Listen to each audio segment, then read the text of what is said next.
देखती है तो उसके मन में असंख्य आशंकाएं होती हैं। सोचती है कि उसका अंत क्या होगा। क्या वो किसी मरुस्थल की सुलगती रेत पर गिरेगी और सूख जाएगी, या किसी सुलगते अंगारे पर गिरेगी और भस्म हो जाएगी, या फिर किसी कांटे पर गिरेगी और उसका शरीर छलनी हो जाएगा। क्या होगा उसका अंत?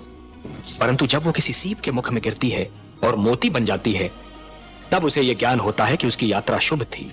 परिवार मानव समाज की सबसे छोटी परंतु सबसे महत्वपूर्ण इकाई है। हमने पृथ्वी पर रहने वालों के लिए कुछ नियम दिए हैं और उनके अनुसार एक पिता परिवार का स्वामी होता है। पुत्र को प्यार देना, उसका संरक्षण करना पिता का कर्तव्य है। एक पिता ब्रह्मा भी होता है और विष्णु भी।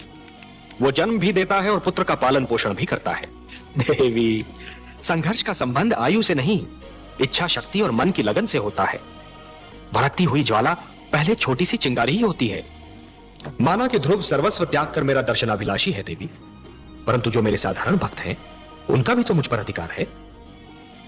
आप तो जानती हैं देवी कि जो भी सच्चे मन से मुझे पुकारे मैं उसी का हो जाता हूं। तो फिर यह कैसे संभव है देवी कि मैं अपने असंख्य भक्तों को भूलकर केवल एक बालक को कृतार्थ करूं? देवी, सूर्य अपना प्रकाश बांटते समय राजा के महल और दीन की कुटिया में अंतर नहीं करता। वर्षा का बादल मधुवन पर बरसता है तो मरुस्थल की प्यास भी बुझाता है। तो फिर यह कैसे संभव है देवी कि मैं अपने भक्तों में पक्षपात करूं? हे महादेवी, यह मत भूलिए कि ईश्वर भी ईश्वरत्व के नियम से बंधा है और ईश्वरत्व का नियम है समानता। मेरी दृष्टि में समस्त मानव जाति समान है। मैं धरती पर जा अवश्य सकता हूं देवी, किंतु समस्त मानव समूह के कल्याण के लिए। महादेवी, जिस प्रकार जब जल माटी को गीला कर देता है तो माटी में से सुंदर अंकुर फूटते हैं, उसी प्रकार जब भक्ति मन को उदार बना देती है तो मन में सुंदर विचारों का जन्म होता है। जिस प्रकार वर्षा फूल पर जमी हुई धूल को धोकर फूल को स्वच्छ और निर्मल बना देती है, उसी प्रकार जब श्रद्धा मन को छूती है तो मन को पवित्र और उज्जवल बना देती है। यदि ऐसी स्थिति बन जाए कि दो परस्पर विरोधी गुटों की लड़ाई में दोनों ही पक्षों के केवल निर्दोष और असहाय तत्व ही अत्याचार और आतंक के लक्ष्य बन जाएं, तो हर उदार मन तड़प उठता है। जिस प्रकार दीपक जिस अंधकार को मिटाता है वो अंधकार उसी के नीचे जा छुपता है, उसी प्रकार कभी कभी सत्य को असत्य के नीचे और पुण्य को पाप के नीचे ही शरण मिलती है।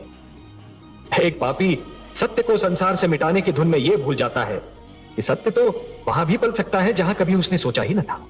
जिस प्रकार चरित्र की हानि धन की हानि से अधिक बड़ी दुर्घटना होती है, उसी प्रकार देवत्व का अपमान देवताओं के अपमान से अधिक बड़ी दुर्घटना है। महादेवी, दो पक्षों में संधि का टूटना एक श्रृंखला के टूटने के समान होता है। एक कड़ी टूट जाती है तो कड़ी पर कड़ी टूटने लगती है। महादेवी, मोती जिस डोर में पिरोए हुए होते हैं, यदि वो डोर ही टूट जाए तो सारे के सारे मोती भूमि पर बिखर जाते हैं। और इन बिखरे हुए मोतियों को दोबारा समेटना और फिर से उसी डोर में पिरोना ये सरल कार्य नहीं होता महादेवी।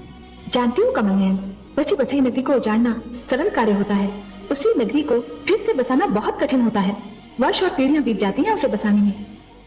सत्य कहा महादेवी।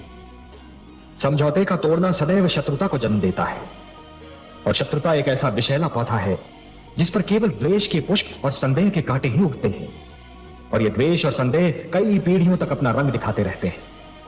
पर यह जान लीजिए कि सृष्टि की हर वस्तु किसी न किसी सीमा में बंधी हुई है। इच्छा हो, ईर्ष्या हो, क्रोध हो, कोई भी भावना हो, उसकी अपनी सीमा होती है।